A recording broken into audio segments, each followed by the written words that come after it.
구조체를 도입을 해 가지고 이제 소스 코드를 간단하게 바꾸는 이제 문제인데, 근데 이제 여기 보면 구조체를 도입을 하면 돼요. 이제 도입을 안 하게 되면 굉장히 불편할 수밖에 없죠. 그죠? 여기 보면 introduce to라는 함수가 있어요.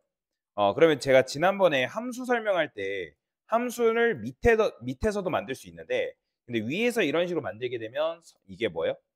그러니까 뭐 예고편, 쉽게 말하면 예고편 정도 위에다가 이런 식으로 명시를 해 줘야 된다 했죠. 그죠? 코드는 위에서 아래이기 때문에. 그래서 저는 보통 여기다가 안 쓰고 여기다 쓰는 걸 좀 더 좋아합니다. 그러니까 밑에다가 써야 되는 경우도 있긴 하지만 지금은 그냥 연습하실 때는 '위에다 쓴다.'라고 생각하는 게 좋습니다. 뭔 말인지 이해되죠? 그러면 지금 여기 보면 매번 person age, person name, person 뭐 hometown, favorite food 뭐 이런 식으로 추가되잖아요. 그러니까 이렇게 하니까 어때요? 코드가 굉장히 사용하기가 불편하다는 거예요. 해당 함수에서도 요게 필요한다 했을 때 요 값들이 필요하면 매번 요거 넘기고 요거 넘기고 요거 넘기고 요거 넘기고, 그쵸? 4 개를 계속 넘기죠. 그러면 여기에 만약에 얘가 어떤 이제 뭐 취미가 추가됐어요. 그다음 문제가 뭐 취미를 추가하는 그런 문제잖아요. 그럼 취미를 추가를 하게 되면 여기만 이런 식으로 추가를 하는 게 아니라 어디다가 인트로듀스 추가, 토크도 추가, 여기도 추가, 다 추가. 그죠? 굉장히 불편해요. 자, 그래서 이거를 어떻게 한다? 구조체를 만든다. 자, 그러면 구조체를 만들려면 구조체를 뭐 해야 된다? 선언을 해야 돼요. 그러니까 함수를 여러분들 만들 때 함수도 우리가 선언, 정의를 해야지만 함수를 우리가 실행할 수 있죠. 그러니까 마찬가지로 구조체도 만들려면 구조체를 먼저 선언한 다음에 그걸 기반으로 해 가지고 구조체 변수를 만들 수 있다라고 여러분들이 생각하시면 되거든요. 자, 그러면 여기서 어떻게 하면 돼요? struct 그다음에 person이라고 쓰고요. 그다음에 여기 안에는 요 age, name, hometown, 뭐 favorite food 정도의 변수를 만들어 주면 되잖아요. 자, 이런 걸 뭐라고 하냐면 멤버 변수라고 얘기합니다. 멤버 변수. 멤버 변수라고 얘기하는데, 자, 그러면 얘네들이 일단 이제 필요가 없잖아요. 그죠? 자, 그러면 이게 되나? 자, 한번 해 볼게요. 안 되네. 이게 여러 개를 수정하는 게 있었는데 단축키가 갑자기 기억이 안 나네요. 안 된. 단축키가 맨날 까먹습니다. 자, int. 그다음에 얘는 이제 캐릭터 name, 그다음 hometown, person 뭐 이런 식으로. 자, 그다음에 값을 넣어줄 필요는 없죠. 자, 지금 이건 구조체 변수를 만든 게 아니라 구조체를 여러분들 도입을 한 거예요. 구조체 도입. 근데 이제 요것만 있다 해가지고 여러분들이 이제 사용할 수 있는 건 아니고, 가끔씩 이걸 만들어야 돼. 이거 사람 한 명 만든 거네요. 아니죠. 이건 사람 한 명 만든 게 아니에요. 자, 이렇게 하면 여러분 사람 3명을 만든 건가요? 아니죠. 이거는 사람을 만들기 위한 하나의 설계도예요. 설계도에 불과하다.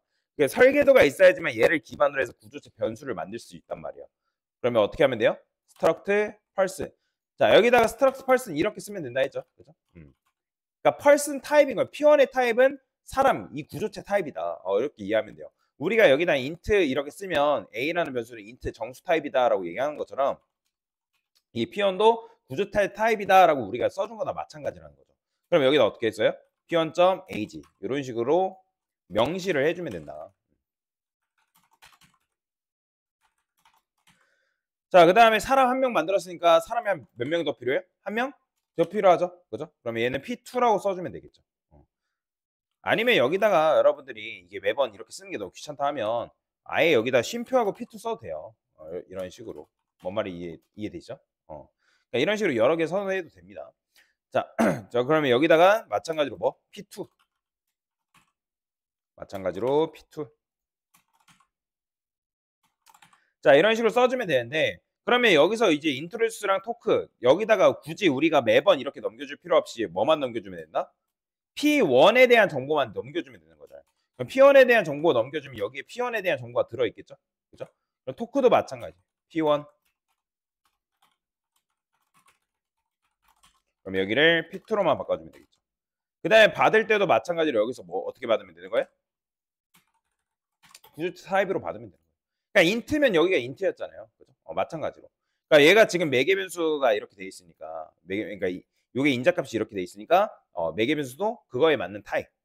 자, 그럼 여기다 어떻게 쓴다? p.name, p.age, p.hometown 이렇게 써주면 되고. 자, 마찬가지로 토크할 때도 여기다가 이렇게 써주면 되고. P.ag 그다음에 P.name 그다음에 P.hometown.